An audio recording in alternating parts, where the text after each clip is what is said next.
लेकिन फिर मंदिर जाएगी, मंदिर जाकर के कहेगी, हे भगवान मेरे बेटे बहू को सुरक्षित रखना, उनके ऊपर कोई आंच न आए। बेटा बहू अलग भले ही रह रहे हैं, लेकिन माँ की भावना देखो, फिर भी मंदिर जाकर के तेरी कुशलता ही पूछ रही है। क्या ऐसी माँ को सम्मान नहीं मिलना चाहिए? और इसके साथ साथ बेटा अगर मिलने आया छुप करके छिप करके माँ से, तो माँ कहती है बेटा यहाँ मत आना, तो अगर पता चल गया बहू को तो बहू बहुत लड़ेगी, यहाँ मत आना, उसको भेज देगी। और वो बेटा चुपचाप कभी माँ से मिलने आता है। और लेकिन वही माँ जब शिव जी की पूजा करती है, राम की पूजा करती है, कथा में आती है, तो लास्ट में मुझे कहती है महाराज जी ऐसी कृपा कर देना मेरा बेटा बहू हमेशा सुरक्षित रहे। मैंने कहा वो कहाँ रहते हैं? बोले अलग रहते हैं। बोले रोटी बनाते तेरे लिए? बोले ना। तेरा मान सम्मान? बोले ना। बस वो कुछ भी ना भले करो, पर मेरा बेटा बहू को आंच नहीं आनी चाहिए। अरे ऐसी माँ तेरे घर में है और फिर भी तू मायके वाली माँ को सिर पर उठाए फिर रही है। अपने घर के सब बड़ों को आदर दो। सीता जी ने जब देखा कि रावण मेरी ससुराल को श्राप देगा, तो रेखा से बाहर आ गई, रावण ले गया।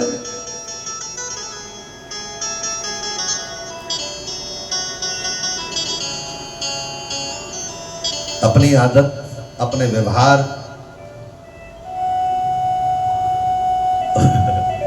थोड़ा हंसना भी चाहिए आज, है ना?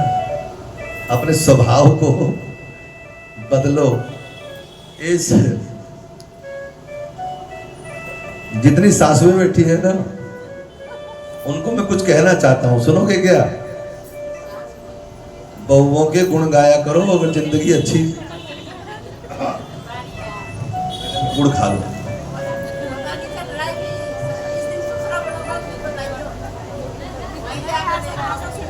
और सच बात तो यही है कि अगर सासू को अपना बुढ़ापा बहू के साथ अच्छा व्यतीत करना है, तो एक काम शुरू कर दो। क्या? भले ही आज चटनी से खानी पड़ी हो रोटी, कोई बात नहीं, पर पड़ोस में जाकर के कहो मेरी बहू ने बहुत अच्छा बना रखा था आज, इतनी बढ़िया। अरे क्या पूछो बात, मैं तो चाटती चली गई, इतना अच्छी चटनी, इतना अच्छा सब्जी बना रखी थी। बहू में बुराई हो तो उसको अच्छा करने का तरीका बताऊं क्या? एक तो पड़ोस में जाकर के उसकी इतनी बड़ाइयाँ करो, इतनी बड़ाइयाँ करो, जब वो पड़ोसन आकर के कहेंगे तेरी सासू तो कह रही थी, तो वो बहू मन में विचार करेगी कि मैं इतना गंदा आचरण करती हूँ फिर भी मेरी सास मेरी बड़ाई करती है, तो वो अपन बहू अपने आप को बदल लेगी। पक्की बात है, बदल लेगी। इसलिए कहता हूँ, जो बहुओं के गुण गाती है वो सासू मौज उड़ाती है। वो बहुओं के गुण गाती है वो सासू मौज उड़ाती है। जो बहुओं के गुण वो सासू मौज उड़ाती है। वो सासू मौज उड़ाती है। वो सासू मौज उड़ाती है। वो सासू मौज उड़ाती है। वो सासू मौज उड़ाती है। जो बहुओं के गुण गाती है वो सासू मौज उड़ाती है। जो बहुओं के गुण गाती है वो सासू मौज उड़ाती है। बिस्तर पे खाना गर्म मिले और चाय मिले उन्हें हाथों में,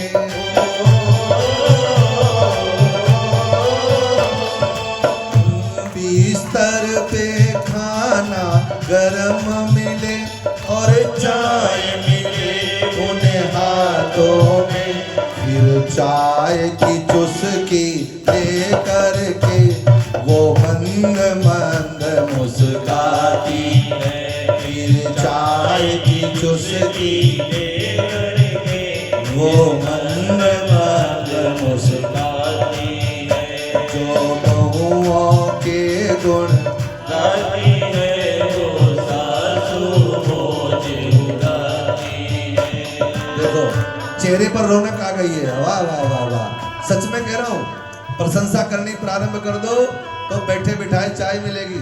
हाँ जी कि ना जी, सच्ची कह रहा हूँ क्या? बहुओं की इतनी प्रशंसा, इतनी पढ़ाई शुरू कर दो सब जगह, और फिर देखो बैठे बिठाए चाय। हाँ, बिस्तर पर ही बैठे बैठे, हाँ मम्मी क्या बनाऊँ आज, क्या खाओगी? हाँ, शाही पनीर बनाओ, आज मटर पनीर बनाओ, आज मिक्स वेज बनाओ। हाँ, मम्मी को कढ़ी अच्छी लगती है, आज कढ़ी बनाओ। फिर तो मम्मी मम्मी रहेगा।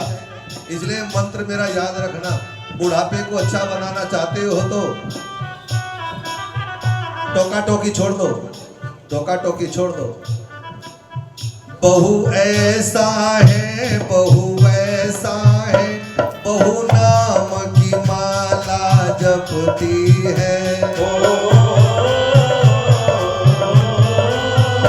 बहू ऐसा है, बहू वैसा है, बहू नाम की माला जपती है। बहू सुनकर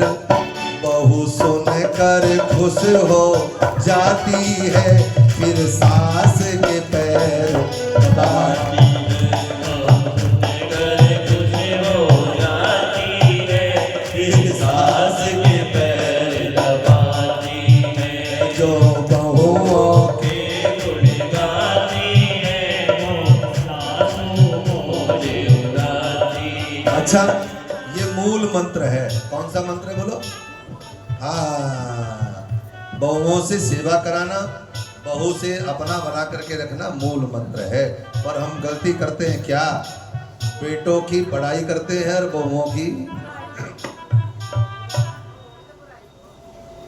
ये बना, बेटों की बड़ाई और बहुओं की।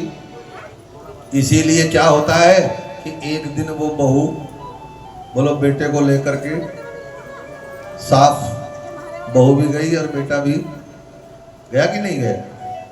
एक काम करना, विवाह से पहले बेटे को कुछ भी कहना, अपना बनाकर खूब खूब उसे मलाई खूब खिलाना, चाट पकौड़ी खूब, जो भी खाता, जो भी अच्छा हो सकता है करो। लेकिन विवाह के बाद बड़ाइयाँ बहू को गले लगाओ। बहू को गले लगा करके तुम्हें दो फायदे होंगे क्या? बेटा भी तुम्हारे पास रहेगा और बहू भी। बहू को गले लगाओ, उसे गले लगाओगे तो बेटे की क्या मजाक जो अलग होने की बात कह दे कि उसकी जो चाबी है वो तो तुम्हारे कब्जे में आ गई। यहां मैं ये छोटा सा निवेदन करके गृहस्थियों को सुखी करने का ये मूल मंत्र देते हुए हम कथा में आगे बढ़ रहे हैं। भाव से बोलो नमो नारायण, फिर बोलो जय माता की, और जोर से बोलिए जय माता। अब यहाँ कुटिया में राम और लक्ष्मण पधारे।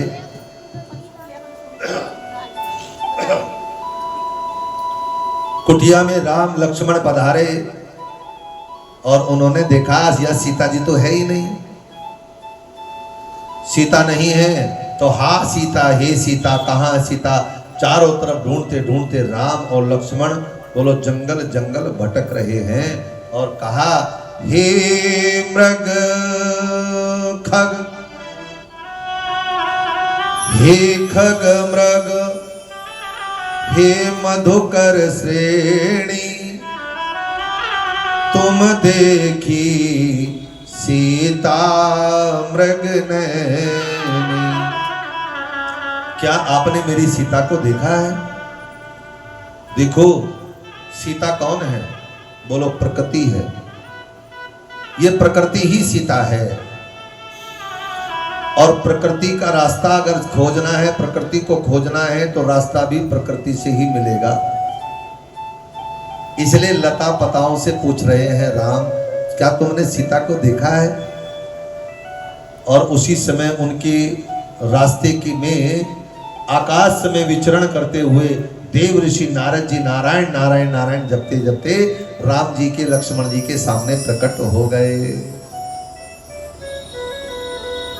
राम जी को प्रणाम किया नारद जी ने, और नारद जी ने प्रणाम करके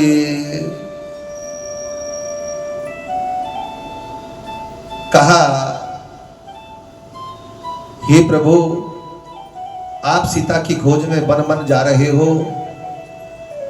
नारद जी को देख करके राम मुस्कुराए। जय माता दी। राम मुस्कुराए।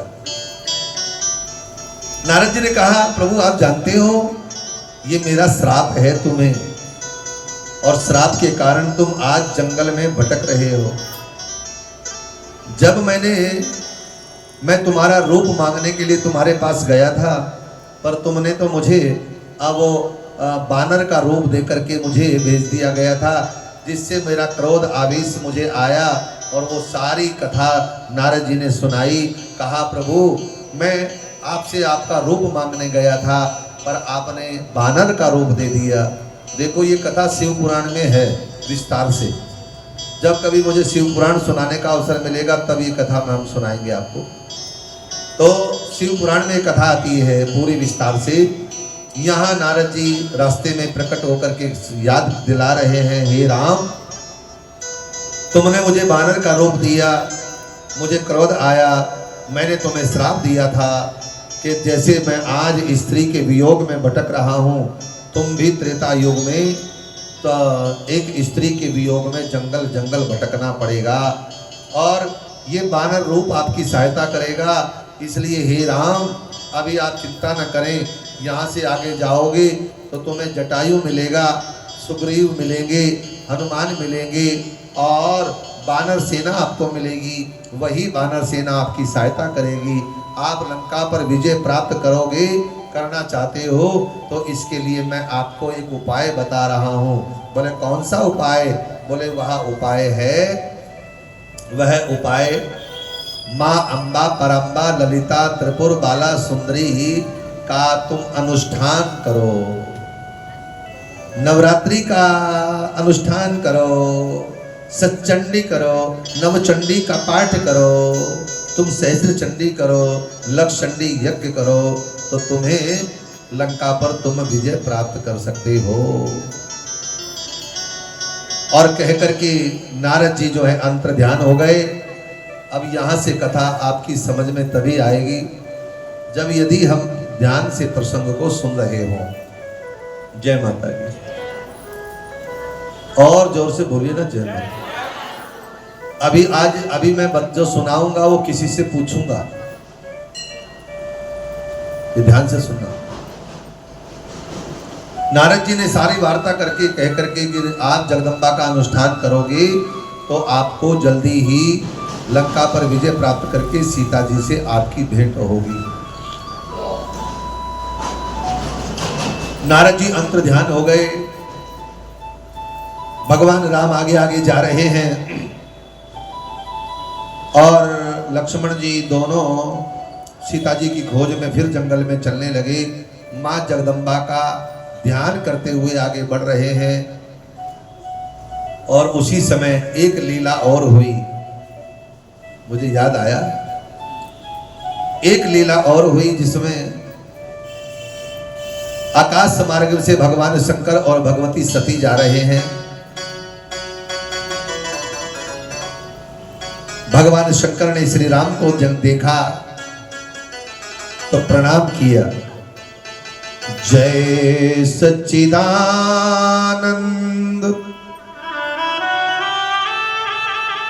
जग पावन, अस कहीं चले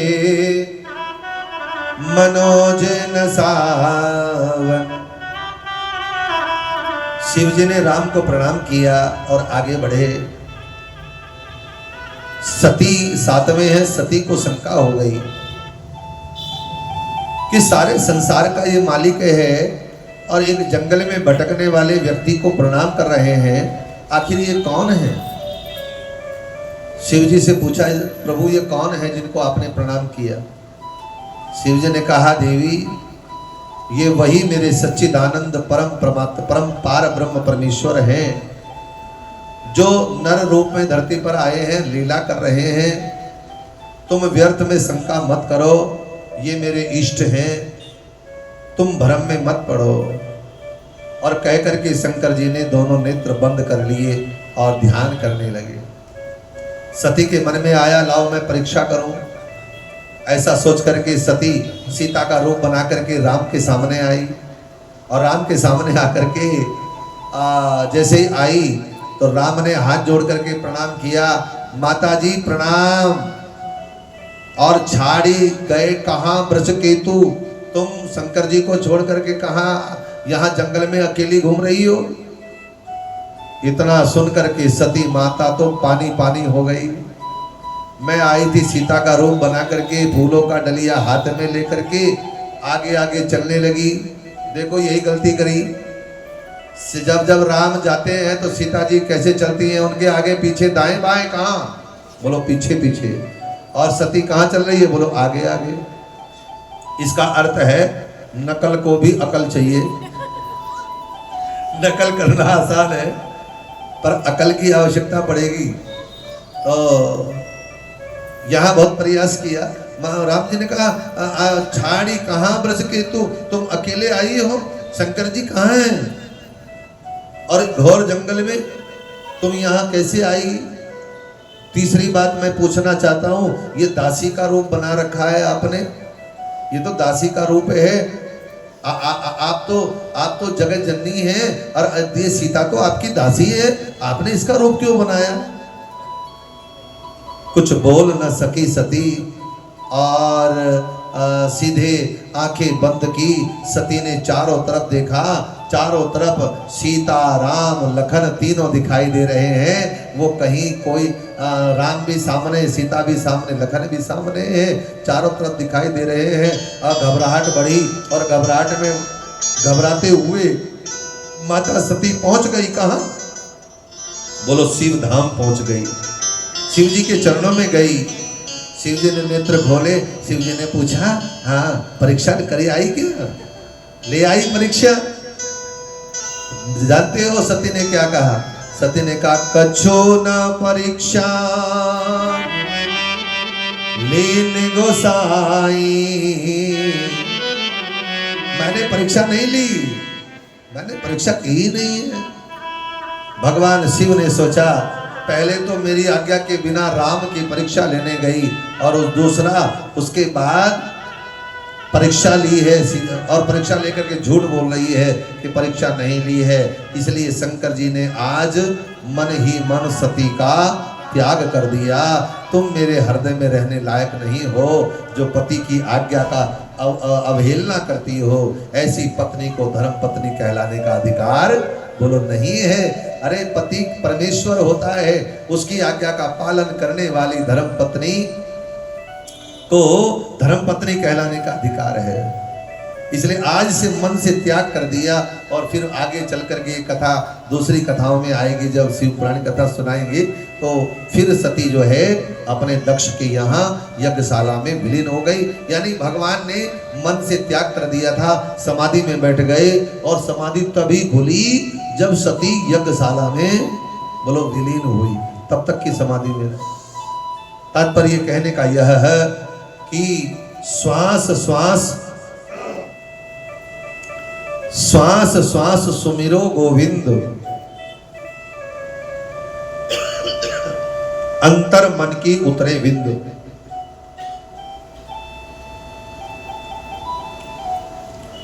सुमिरन करके यदि हमारा मन नियंत्रण में नहीं रहा तो ऐसा सुमिरन व्यर्थ है। बोलो जय माता दी।